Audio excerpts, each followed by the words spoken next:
पिछली वीडियो में मैंने स्वयं सहायता समूह एसएचजी के गठन के समय किन किन महत्वपूर्ण बातों का ध्यान रखना चाहिए इंडिकेट किया गया था। तो जिसमें कि समूह की नियमित बैठक होना चाहिए, नियमित बचत होकर नियमित रूप में इंटरलोनिंग एवं पूरा रिकॉर्ड यानी पूरा जो लेन देन होता है उसका रसीद अवश्य देना चाहिए, बचत की भी और लोन जो सदस्य द्वारा जमा किया जाता है उसकी भी, और वाउचर रखकर उसके जो अपने समूह के खर्चे होते हैं प्रशिक्षण व्यय वगैरह इस टाइप से सरकार की तरफ से किए जाते हैं उसमें आने जाने के लिए यह कर सकते हैं। फॉर्मल मीटिंग जो होती है अपने समूह की उसमें टी मीटिंग जिसको बोलते हैं अपन, उसमें भी जो टी वगैरह खर्चे होते हैं तो उसको देना चाहिए। और केसबुक लेजर अवश्य रखें। और जैसे मैंने बताया था कि ये जो एक प्रकार का private extension counter of the bank है तो इसका बड़ा ध्यान रखना चाहिए।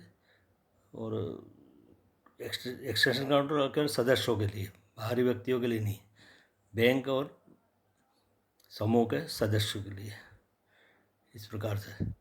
और ये कभी कभी क्या होता है कि 4-6 महीने बाद जैसे किसी सदस्य को ये लगे कि भाई अब समूह में नहीं रहना, तो उसको जितनी उसने बचत जमा करी है आज तक उसको ब्याज सहित वापस करना चाहिए और उसकी जगह नया सदस्य बना सकते हैं। पर नया सदस्य उतनी ही राशि लेवे जितनी कि उसको जो समूह जो छोड़ रहा है, सदस्यता अपनी नहीं रख रहा है, तो उसको जितनी राशि देना है उतनी ही राशि नए सदस्य से लेवे।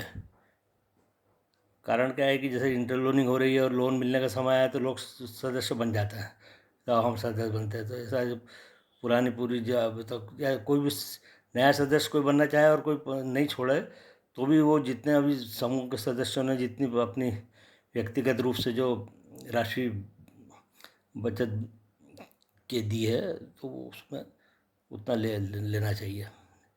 ऐसा नहीं कि वो नया सदस्य बना और एकदम पुराने जो सदस्य हैं उन्होंने इतनी मेहनत करी ये करी और इंटरलोनिंग करके अपना वो किया, और जब बड़ा ऋण लेने का मौका आया तो नया सदस्य बनने के लिए लोग तैयार हो जाते हैं। उनके लिए व्यवस्था है वन टाइप कंपनी शेयर समझे इसको, जो कंपनी में शेयर रहते हैं इस प्रकार से ये समूह का शेयर समझे इसे।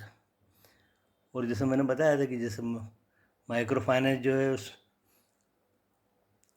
एसएचजी फाइनेंस जो होता है तो उसमें जो फैमिली मेम्बर है वो भी इंडिविजुअल ले सकते हैं बैंक के माध्यम से। और ये हट लेवल जो माइक्रो इनकम जनरेटिंग एक्टिविटीज़ जो मैंने बताई थी उसमें 5,000 में चालू हो जाती है और 400% तक प्रॉफिट मार्जिन होता है। जैसे कड़कनाथ का जो मैंने बताया था, ये सब सुदूर जंगलों के लिए है, सुदूर जंगल में जो ग्राम रहते हैं उनके लिए इस प्रकार से। जब कड़कनाथ जो हट लेवल का मैंने माइक्रो फाइनेंस का बताया था, उसी प्रकार रूट प्लांट नर्सरी विलुप्त होती वनस्पति प्रजाति की, और उसमें सबसे पहले तो आता है बायोडीजल ट्रीज, जिसमें मुख्य रूप से लक्ष्मी तरु, काजू, भिलावा, हिंगोट, पीलू, करंज, साल, पतंगा, गुलतुरा, इस प्रकार से।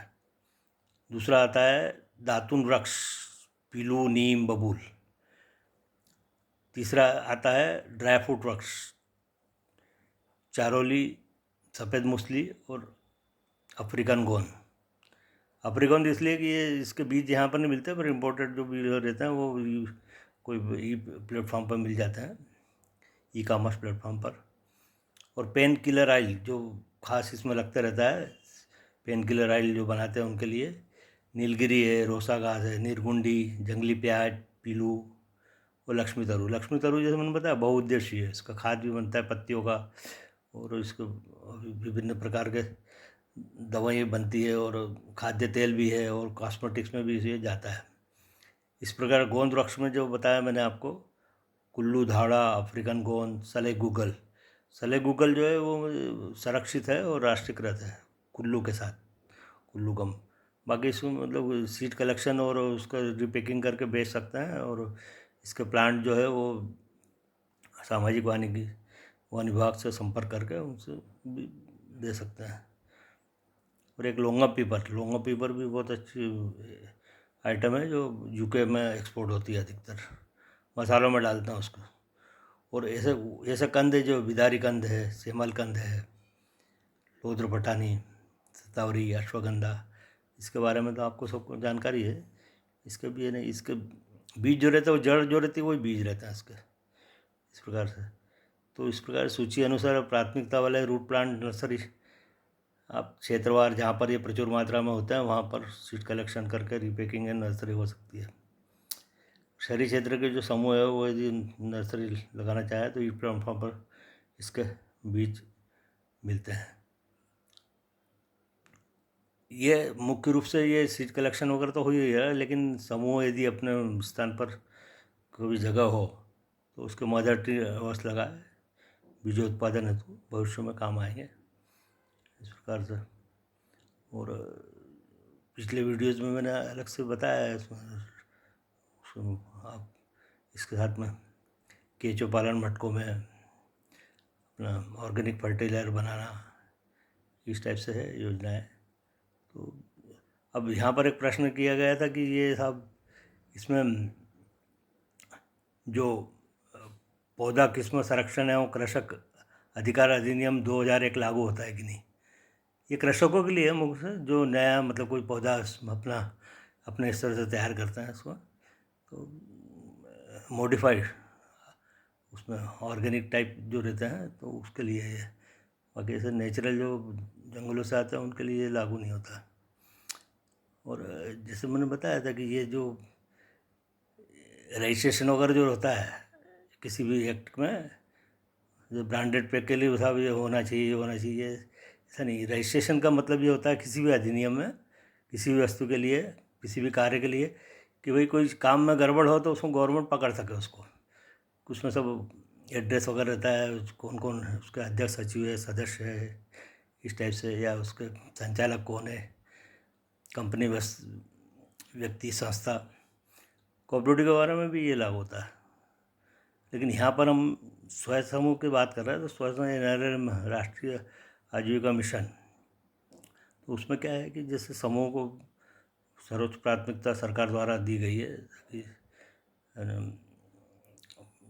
उत्पादन बढ़े, बेरोजगारी बढ़ने का जो है वो रोक लगे, इस प्रकार से। तो यहाँ पर हम बात कर रहे हैं कि जैसे ये विभिन्न प्रकार के जो रजिस्ट्रेशन होता है एक्ट वगैरह, ये रिलैक्सेशन रहता है इसमें, क्योंकि इसमें जिला स्तर से इसकी मतलब अध्यक्षता होती है, यानी मिशन ऑफिसर इसके जो रहते हैं वो इसको बड़ा, जिला मिशन ऑफिसर जो रहते हैं वो उसको बड़ा ध्यान देते हैं। नो एडमिनिस्ट्रेटिव हर्डल्स, लेस कम, मतलब ये। और रजिस्ट्रेशन का मतलब ये रहता है कि इसमें दे दिया क्या है। और जैसे मैंने बताया कि ये समूह के परिवार के जो सदस्य हैं वो यदि ये अपनी इकाइयाँ स्थापित करते हैं तो उसको MSCP नंबर पर करना चाहिए, ताकि वो उनका भी है ना पूरी जानकारी उसमें रहे कि ये किसके द्वारा बनाया गया क्या है। और सीड एक्ट का पालन करना चाहिए उसमें। ब्रांडेड जो सीड बेचते हैं उसमें सुरक्षित जो गवर्नमेंट द्वारा किए जाते हैं उसको बड़ा ध्यान रखना चाहिए।